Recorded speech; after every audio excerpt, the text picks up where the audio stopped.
ఇది చూడండి నంబర్. దీనికి నేను రూట్ వేసి కారణాంకాలు వేసే లోపల తెల్లారుతుంది.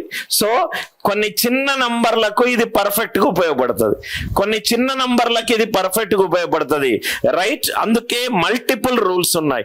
ఒక నంబర్ ప్రధాన సంఖ్య లేకుంటే సంయుక్త సంఖ్య అని ఎలా చెప్తామంటే, రూల్ 1 అప్లై చేస్తాం, ఫెయిల్ అవుతే రూల్ 2కి వెళ్తాం, ఫెయిల్ అవుతే రూల్ 3కి వెళ్తాం, ఫెయిల్ అవుతే రూల్ 4కి వెళ్తాం, మొత్తం 237 ఫెయిల్ అవుతాయి. అప్పుడు దాన్ని ప్రధాన సంఖ్య అని అంటాం. ఇది చూడండి సార్, ఇది చూడండి సార్. మరి పెద్ద నంబర్ ఉంటే ఏం చేయాలి? ఫస్ట్ పరిశీలించండి నంబర్ని. క్వశ్చన్ మళ్ళీ చదవండి. 27 ఫాలోడ్ బై 5 సున్నాలు ఎండింగ్ విత్ 1. ఇది పెద్ద నంబర్. ఇది ప్రధాన సంఖ్య లేకుంటే సంయుక్త సంఖ్య.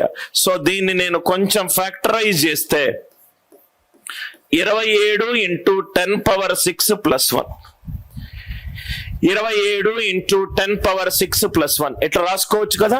27 ఫాలోడ్ బై 6 సున్నాలు ఉంటుంది, 1 యాడ్ చేస్తే 5 సున్నాలు ఎండింగ్ విత్ 1. దీన్ని మనము 3 × 10², 3 × 10² హోల్ క్యూబ్ ప్లస్ 1 క్యూబ్ గా రాసుకోవచ్చు కదా. 3 × 10² whole cube plus 1 whole cube. దీన్ని మనము a⁻n + b⁻n అనేది ఎప్పుడు కూడా a + b దీనికి కారణాంకము ఎప్పుడు n ఆడ్ నంబర్ ఉన్నప్పుడు. నిన్న మనం రిమైండర్ లో కూడా ఇది చేసాం. a⁻n + b⁻n ఎప్పుడు కూడా a + b దీనికి కారణాంకం అవుతుంది n ఆడ్ నంబర్ ఉన్నప్పుడు. 3 అనేది ఆడ్ నంబర్ కాబట్టి it is divisible by which number? 3 × 10² + 1, 3 × 10² + 1, 301. అంటే ఈ నంబర్ కి కొన్ని కారణాంకాలు ఏంటి? 7 and 43.